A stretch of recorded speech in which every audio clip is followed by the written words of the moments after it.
Maligayang pagdating sa mga DIY ideas! Meron uli ako dito isang malaking scarf na may butas-butas na pattern at malaking yarn at hook size 12 ang gamit ko dito. At makikita ninyong double crochet at chain stitch lang ang ginawa ko dito. So, butas-butas nga yung pattern nito, pero pag isuot ito in layers, ito ay napakalambot, makapal, at syempre nagbibigay ng warmth sa taglamig.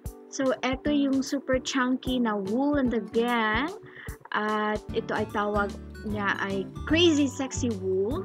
So, ito ay may 100% wool, so napaka-warm, at ang ganda ng kulay nito in dark mustard yellow. So, may sinimula na akong scarf na kapareho ng kulay kanina, so marami na rin nagkomento sa Instagram na gusto nila ito. Pero syempre ngayon ngayon na ako gumamit ng ganitong yarn. So, sasabihin ko sa inyo maya-maya kung gaano kadali o kahirap i-gantsilyo. So, dapat ay magsimula na tayo.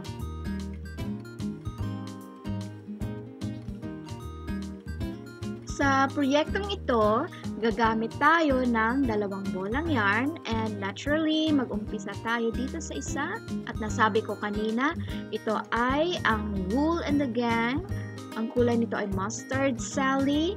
So, ito ay 200 grams. So, in total, yung scarf natin ay nasa 200 or 400 grams. Ito ay approximately 80 meters. So, ito yung crazy sexy wool with 100% wool. At kailangan natin ng hook size 12 para dito.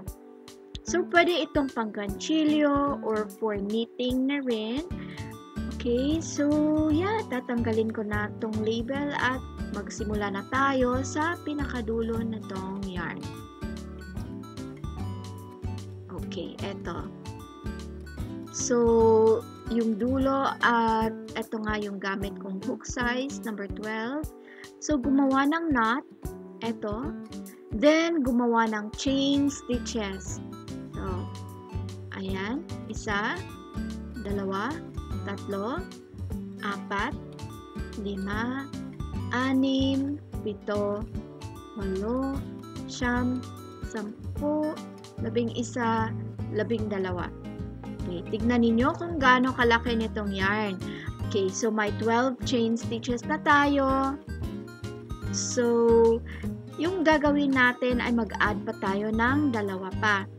So, ayan. Yan yung length na kailangan natin. And for the second row, ay mag-add ulit tayo ng tatlo pang chain stitches. So, 1, 2, 3.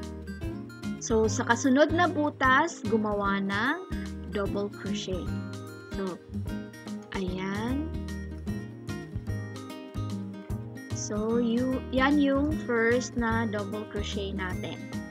Then, sa kasunod na butas, again, another double crochet. Ayan. Okay? So, parang may tatlo tayong double crochet sa una. And then, gumawa ng dalawang chain stitches. And then, mag-skip ng dalawang butas. At sa kasunod na butas, ay gumawa ng double crochet. Okay? And then, sa next na butas, isang double crochet ulit. Tapos, gumawa ng dalawang chain stitches. At mag-skip uli ng dalawang butas. So, sa kasunod na butas ay gumawa ng double crochet at isa pang double crochet. And then, ayan. So, tatlo na yung blocks natin. So, dalawang double crochet at dalawang chain stitches. So, ipagpatuloy natin, gumawa ng dalawang chain stitches, mag-skip ng dalawa. Ayan. So, meron pa tayong dalawang butas para sa ating dalawang double crochet. So, eto na yung last na double crochet natin. So, eto na yung row na ito. Ito yung pattern natin sa isang row. So, it's composed of 4 mini packs. So, isang mini pack or block, dalawang double crochet at dalawang chain stitches. Ayan. Okay. So, para sa, ito yung simula, may tatlo tayo dito. And then, sa next row natin ay gagawa tayo ng 4 na chain stitches. So, tatlo para sa beginning and isang double crochet. Parang bridge ito dito. So, okay. So, ipapakita ko na lang sa inyo kung paano. So, 1, 2, 3, 4. And then, i-turn over ito. At gumawa ng dalawang double crochet dito sa malaking butas.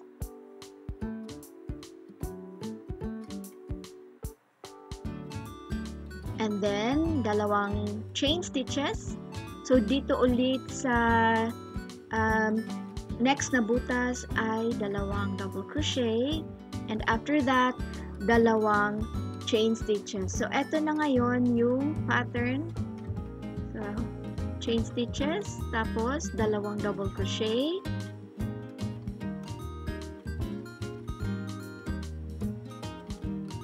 And then, dito sa last na block, so gumawa muna ng dalawang chain stitches, and then sa mag-skip ng dalawang double crochet. So dito sa butas na ito, gumawa ng isa lang na double crochet. So gaya ng beginning, may isang double crochet, tapos itong panghuli, isa lang ding double crochet. So ayan, isa tapos isa lang din sa ending. Okay? So, sa next na row ay gumawa ng tatlong chain stitches. At dito tayo mag-gantsilyo ng double crochet diretso. So, i-turn over lang ang ating ito. So, yeah. I-turn over ito, gumawa ng double crochet dito sa butas na ito.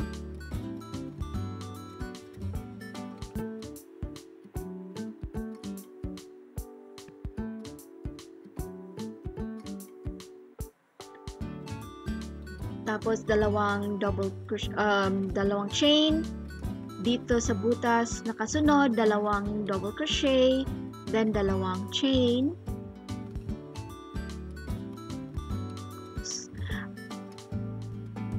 Okay, then dalawang double crochet.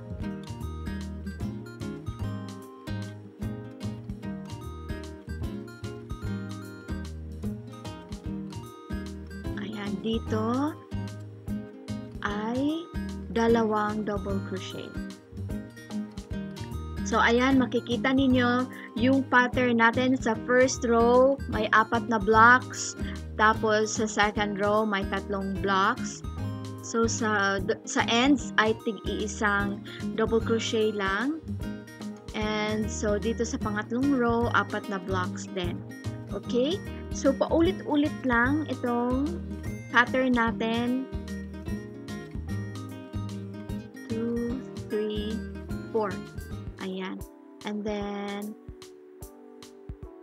i-turn over ito. Tapos, diretsong gumawa ng double crochet dito.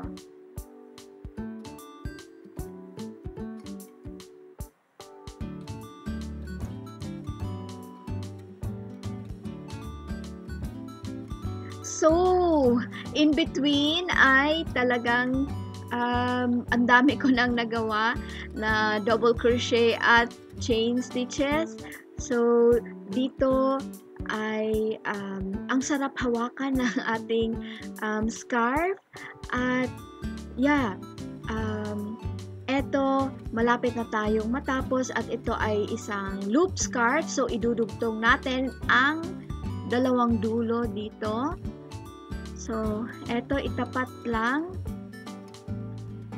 yung dalawang dulo and then ipasok yung hook dito at gumawa ng slip stitch.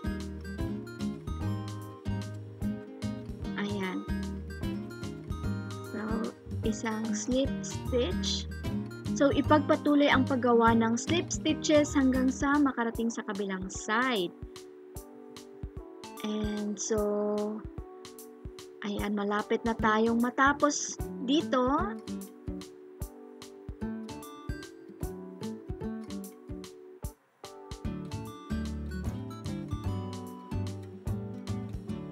So, ito yung panghuli. So, ito na lang yung natirang yarn natin. So, just completely pull it through. And then, ipasok na lang natin yung mga sobrang yarn sa mga stitches na nagawa natin para mas malinis tignan yung gawa natin. At dito banda, dito tayo nagdugtong.